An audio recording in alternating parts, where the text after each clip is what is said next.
There is a type of violence that leaves no bruises on the skin. It doesn't scream. It doesn't punch holes in walls. And often, it doesn't even raise its voice. On the contrary, it arrives disguised as excessive concern, a tired sigh, or a look of disapproval that lasts only a fraction of a second, but is enough to freeze your soul. We're used to hearing about the grandiose narcissist, that arrogant man who demands to be the center of attention.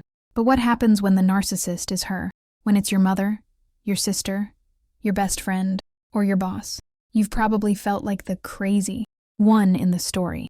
How can you complain about someone who did everything for you? How can you feel attacked by a woman who seems so fragile, so dedicated, so much like a victim? The female narcissist's manipulation is surgical. She operates in the shadows of social dynamics. While male narcissism tends to use force and direct intimidation, female narcissism frequently utilizes relational aggression. It is a slow destruction of your self-esteem, your reputation, and your sanity, carried out through exclusion, calculated gossip, and guilt. So much guilt. If you feel like you're always in debt, if you feel like your happiness offends this woman, if you notice that people mysteriously distance themselves from you whenever she's around, this video is the missing piece of your puzzle. We're going to understand the silence that makes you sick, and understand, once and for all, how the female narcissist's mind operates. My name is Lauren Mitchell. My purpose with this channel is to show you that the problem was never you, and more importantly, that you are not alone. Let's visualize the scene. To the outside world, she is perfect. If she's a mother, she's the selfless matriarch who sacrificed her career for her children. If she's a friend, she's the one who's always there, everyone's advisor. She cultivates an impeccable, almost untouchable public image. And it is exactly this image that makes your experience so lonely and terrifying. You try to explain to someone what's happening, and the words feel empty. She just said she was worried about your weight, others say. She just mentioned you looked tired. But you know that comment about your weight wasn't concern. It was a subtle reminder that you aren't perfect, and that she is watching. You know that the comment about you being tired was said in front of your boss or your husband to insinuate that you aren't keeping up. The female narcissist masters the art of plausible deniability. She says things that, on paper, look harmless, but the tone, context, and timing are designed to hurt. It's like getting a needle prick every day in the same spot. One prick won't kill you, but thousands of them, over the years, create an open wound that never heals. You live in a state of hypervigilance. You learn to read the temperature of the room as soon as she walks in. Is she pouting? Is she sighing loudly in the corner, waiting for you to ask what's wrong? Or is today the day she'll be your best friend in the world, only to use your secrets against you next week? This instability is intentional. By keeping you walking on eggshells, she ensures that all your mental energy is focused on her. You stop living your life to manage her emotions. And worst of all, when you finally explode, when you react to this drip-feed psychological torture, she recoils. She cries. She looks at you with terrified eyes and says, "I don't know why you treat me so badly." And in that moment, to any outside observer, you are the monster, and she is the suffering saint. It's the perfect trap. Here we enter the first major control tool of the female narcissistic psyche, weaponized vulnerability. Unlike the stereotype of the narcissist who says, "I am the best," the female narcissist, especially the covert or vulnerable type, says, "I suffer the most." She uses fragility, illness, real or exaggerated, and the concept of sacrifice as non-negotiable bargaining chips. Let's call it by its real name, the tyranny of fragility. Think of the mother who, upon seeing her daughter become independent and happy, suddenly develops a mysterious health crisis that demands immediate attention. Or the friend who, on the day of your wedding or promotion, goes through a terrible crisis and needs you to spend hours on the phone consoling her. This isn't a coincidence. This is a homeostatic control mechanism. The narcissistic system needs you to be subordinate. If you rise, she needs to pull you down.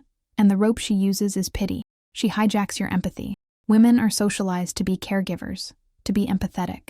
The narcissist knows this and exploits this software installed in you, to the very last drop. The favorite phrase here is, "After everything I've done for you." This phrase is an eternal debt contract that you never signed, but that is being collected every single day. She creates a narrative where she erased herself so that you could exist. Therefore, your existence must be dedicated to serving her or, at the very least, not displeasing her. If you try to set a boundary, she doesn't react with explosive anger. Initially, she reacts with a deep, devastating sadness. She cries like an abandoned child. This triggers a primitive, visceral guilt in you. You feel bad. You back down. And the moment you back down and apologize, she regains control. Her vulnerability isn't a cry for help. It's a war tactic to disarm your defenses. How can you attack someone who is already down? The truth is, she's not down. She's in the trenches, waiting for you to lower your guard. If vulnerability is the shield, gossip is the sword. But it's not ordinary gossip. It's a sophisticated smear campaign, what we call narcissistic social engineering. The female narcissist rarely attacks you directly in front of witnesses. She prefers to isolate her prey. She does this by controlling the narrative. She goes to your other family members, friends, or co-workers and plants seeds of doubt about your sanity, your character, or your emotional stability. But pay attention to the technique. She does this under the guise of loving concern. I'm so worried about Maria. She's been so unstable lately, drinking a bit too much, don't you think? I try to help, but she gets so aggressive. Notice the perverse genius of this.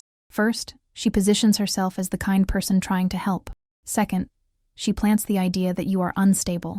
Third, she vaccinates other people against you. If you try to defend yourself or tell your side of the story, people have already been primed to see your reaction as instability or aggression, confirming exactly what the narcissist said. This is pure triangulation.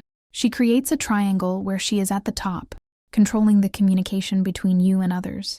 She tells you that nobody likes you, only I can put up with you, and tells others that you are crazy and ungrateful. The goal here is social isolation. An isolated victim is an easy victim to control. She wants to be the only source of reality in your life. When she manages to destroy your reputation, she strips you of your support network. You start noticing strange looks at family gatherings, silences when you walk into the room. You feel like you're being judged for a crime you didn't commit and don't even know. This relational aggression is designed to cause social death, which, to our primitive brains, is just as terrifying as physical death. We now come to the darkest core, and often the hardest to accept, especially in dynamics between mothers and daughters, or best friends, envy and competition. In analytical psychology, we can draw a parallel with the archetype of the evil queen and Snow White. The queen doesn't hate Snow White because the girl is bad. She hates her because the girl reflects what the queen has already lost or never had: youth, innocence, potential, beauty, or simply a natural light that genuinely attracts others. The female narcissist sees other women not as allies, but as threats to her supply of attention. If you are her daughter, this is doubly confusing. Biologically, a mother should want her daughter to flourish, but the narcissistic mother sees her daughters blooming as her own withering. She competes with you. If you buy a new outfit, she criticizes it, but the following week she shows up with one just like it, or better. If you achieve something professionally, she minimizes it.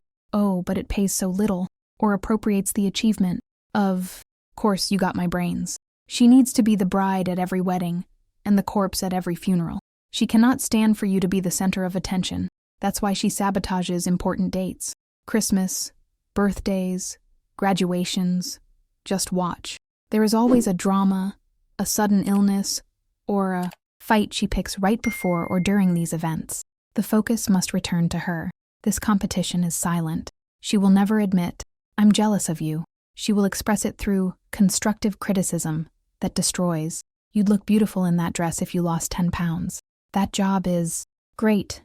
Too bad it's going to ruin your marriage. She puts a drop of poison in every cup of praise she serves you.